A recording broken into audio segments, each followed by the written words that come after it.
Hello and welcome to the Olive Tree and another story from Israel to demonstrate what God is doing there today.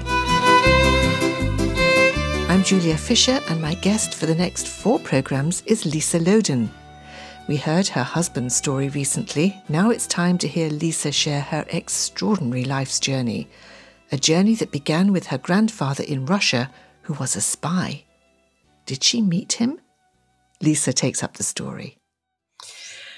Well, I actually had the privilege only of meeting him once, and he was really, shall I say, quite an imposing man, even at that age. I think I must have been 12 or 13. But I got to really know him through his writings, which are on file in Stanford University on microfilm, documenting that period of time. And he did a book for his children, really telling his story. So he was a son of, he said his father was a judge in a small village in Belarus. And in his early youth, he had studied to be a dentist, that I know. But in his early youth, he was very, shall I say, activated by the whole issue of revolution and getting free of the Tsarist government. So he began attending meetings, and some of these meetings were Zionist meetings. And he was challenged to immigrate to Israel, but he chose instead to stay and to fight for the freedom of Mother Russia, which is what he did for the next several decades of his life. He eventually became a spy, had many different names. We don't really even know what his given name was because it was changed so many times. He documents all of this with some of the changes. And he was exiled to Siberia several times as a political prisoner. And when he eventually was released from the political prison the last time, he took part in what was called the Experiment in Democracy. It was a brief period of time, otherwise known as the Kerensky government. I'm not exactly sure what his role was there, but he was engaged in the whole area of trade and was sent to China. I think he was part of the Trade Commission if he wasn't actually Trade Secretary at that time, and negotiating for agricultural produce and issues with China. And it's there that he met my grandmother. Wow, what a story. So your mother, where was she born then? She was actually born 3 days after they arrived in the U.S., and they had traveled by way of China and Japan, stopping in Siberia at one point to pick up his eldest daughter, who he had left with a Norwegian sea captain and his mother. Wow. His first wife. Anyway, his first wife ran off with a Norwegian sea captain who was somehow in Siberia. And anyway, so he picked up his 14-year-old daughter and traveled with the family back through China and Japan by ship and made it to the U.S., to San Francisco, where my mother was born 3 days after they arrived. So we're talking, what, the 1920s sometime? 1921. Wow. So did your mother know her father very well? I mean, what's her experience of her parents? She knew her father very well. Both of her parents were Russian intellectuals, and they each spoke, one of them spoke 10 languages, the other one spoke 12. In fact, they met at a poetry reading in Shanghai. Very interesting. Wow. There was a large Russian community, expatriate Russian community in Shanghai at that period of time. And my grandmother was a governess for the German consulate's children. So my mother's experience, being the youngest child, one child was born in China, one in Japan, and of course the one who was left in Siberia, was that her father was a larger-than-life figure. And she loved him deeply, but he was quite autocratic in his ways. And my mother actually was, shall I say, as the youngest child, perhaps she was different from the others.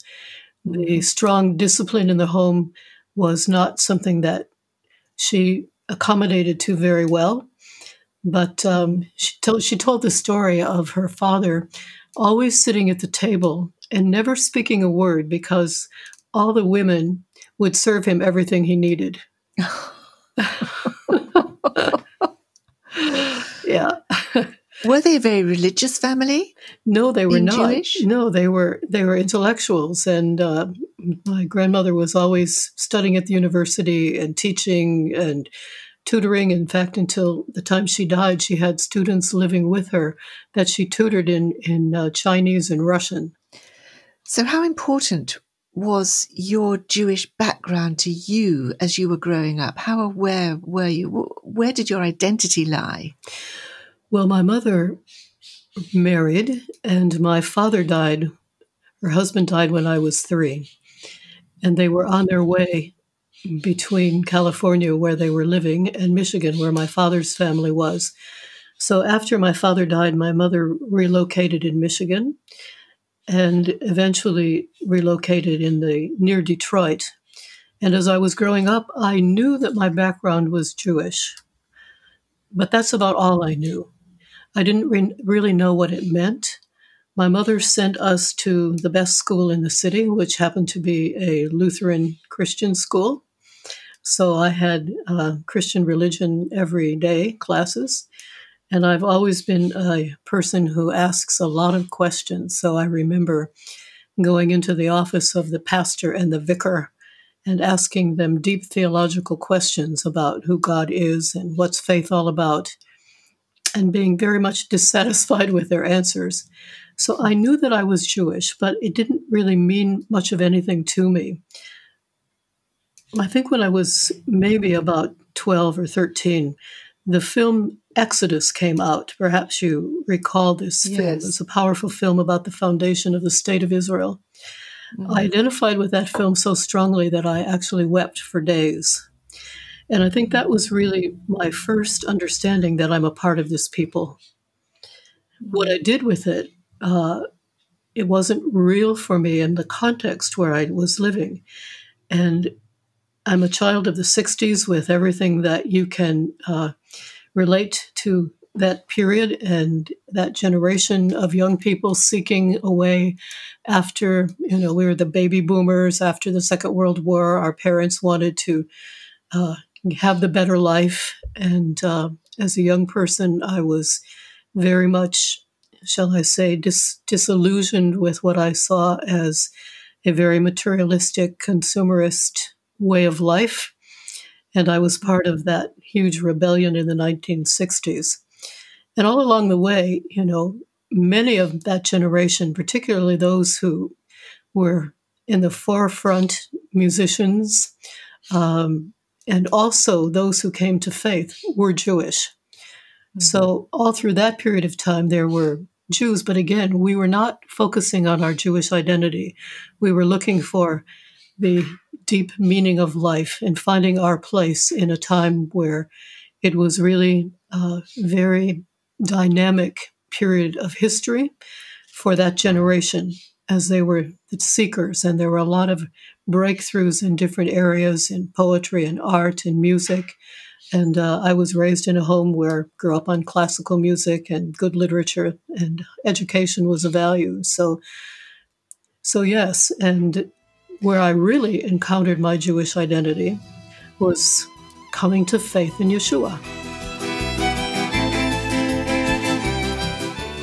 But there's a little bit of your story that we have to fill in before that, isn't there? Because when you were coming to the end of your school time, your education at school, what were your ambitions? Did you want to go on to study? What was in your thinking?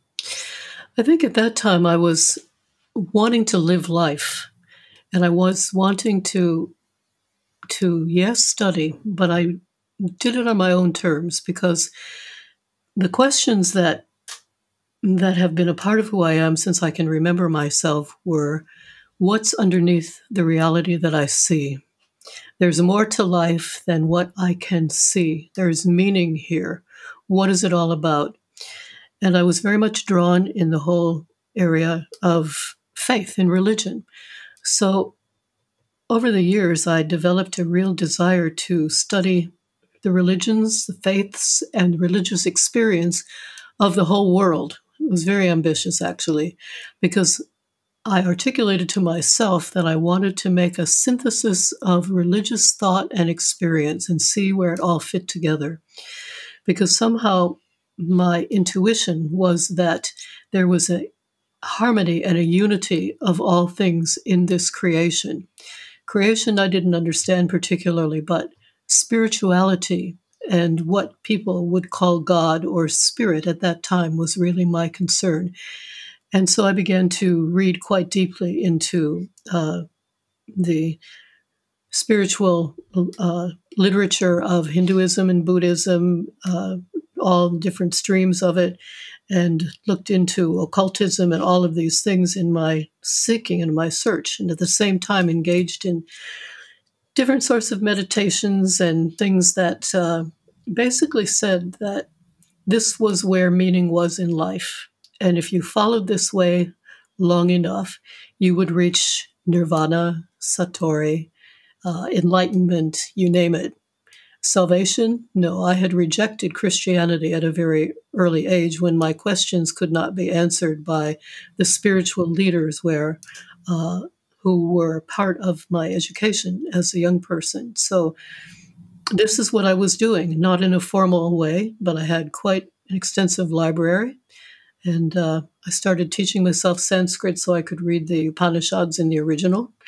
And it was at this point that in my search for the divine, let's call it that I decided the best way to do it was to be completely alone. And I'd been through all the things of the 60s generation, the lifestyle, the drugs, all of that.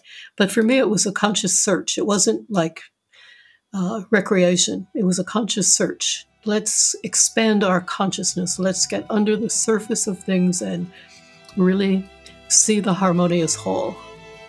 You've been listening to Lisa Loden, and this story has just begun. We'll hear more from Lisa on next week's programme.